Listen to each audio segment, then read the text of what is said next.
आज की वीडियो में हम लोग बात करते हैं कि इंडिया में कोर्ट केसेस जो होते हैं वो इतने डिले क्यों होते हैं।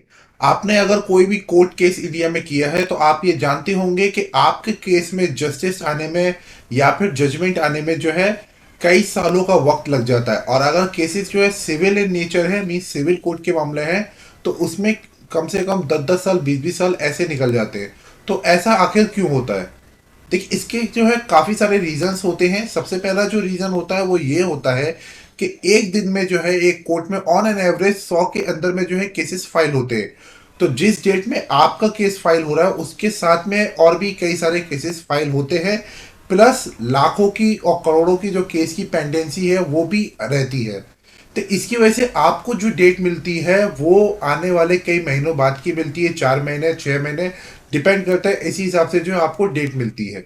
अब जब 4 या 6 महीने में जो आपको डेट मिली है वो 4-6 महीने के अंदर डेली बेसिस पे और भी केसेस फाइलिंग हो रहे हैं, तो 4-6 महीनों में लाखों केस जो है ऑलरेडी कोर्ट में फिर आ जाते हैं। अब जब आपकी डेट आती है और उस डेट में कभी जो है किसी कारणवश अगर जज साहब नहीं बैठे हैं, जो मजिस्ट्रेट है वो कोर्ट में नहीं आए हैं, तो आपकी डेट को फिर जो है 6 महीने 7 महीने या साल भर के लिए बढ़ा दिया जाता है।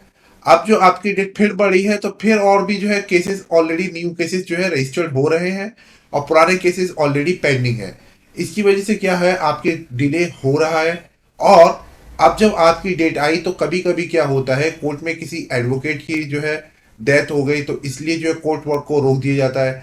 कभी कोई जो है कोर्ट में आपस में झगड़ा हो गया एडवोकेट और किसी और का, तो उसकी वजह से कोर्ट में जो है स्ट्राइक हो जाती है।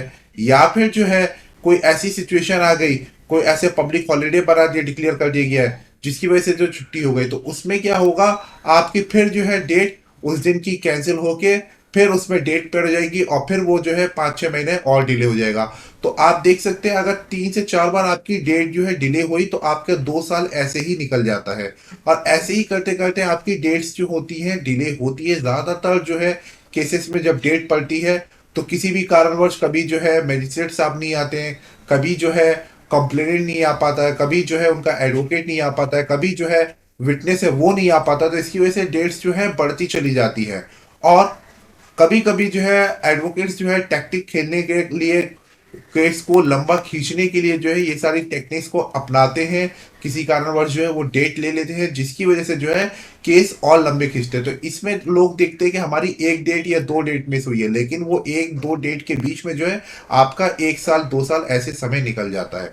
अब इसमें प्रॉब्लम उनको होती है जिनकी जो है बहुत ज़्यादा अर्जेंसी होती है केस के जजमेंट की। उनको उस मौके पे उस टाइम पे जो है जजमेंट नहीं मिल पाता है। सपोज कीजिए आप कोई फॉल्स केस में जेल के अंदर में है और आपको बेल की जो है बहुत ज़्यादा ज़रूरत है, या फिर अगर आपका ट्रायल चल रहा है और आपको मालूम है कि अगर ये ट्रायल जो हो जाएगा तो मैं बाइज्जत बरी हो जाऊंगा, लेकिन किसी भी कारणवश वो ट्रायल चलते चलते 5 साल 7 साल 10 साल ऐसे समय निकल जाता है। तो इसका रीजन यही है कि जब ट्रायल खत्म होता है आप बरी तो हो जाएंगे, लेकिन उतने साल तक जो है आपका केस पेंडिंग रहा और उतने साल तक आप जेल में सफर करते रहे। तो ये सारे जो है प्रॉब्लम्स है इंडिया में, क्योंकि हमारे यहाँ पे जो है जजेस की बहुत ज़्यादा जो है शॉर्टेज है। फुल वैकेंसीज में जो है जजेस काम नहीं कर पा रहे कैपेसिटी में। इसकी वजह से जो है करोड़ों केसेस जो है पेंडिंग है। इसी वजह से लोग जो है कोर्ट के सालों साल जो है चक्कर काटते रहते हैं।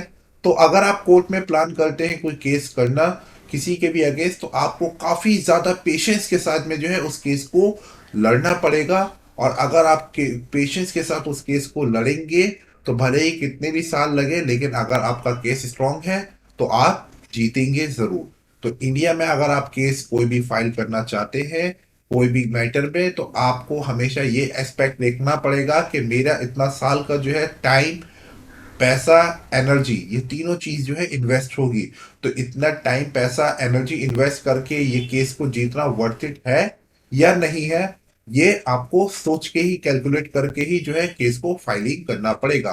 पर्सनली जो एडवोकेट्स होते हैं वो, उनके अगर कोई पर्सनल मैटर होता है तो वो जल्दी केस को फाइल नहीं करते हैं। म्यूचुअल करके सेटलमेंट करके उसको खत्म करना चाहते हैं, क्योंकि उनको पता है अगर वो केसेस में जाएंगे तो उनके खुद की केस में जो है काफी साल का समय होगा। तो इसीलिए अगर कोई चीज आज आपको थोड़ा मूल भाव करके सेटलमेंट हो जा रही है तो वो बेटर है कोर्ट के केसेस के अलावा।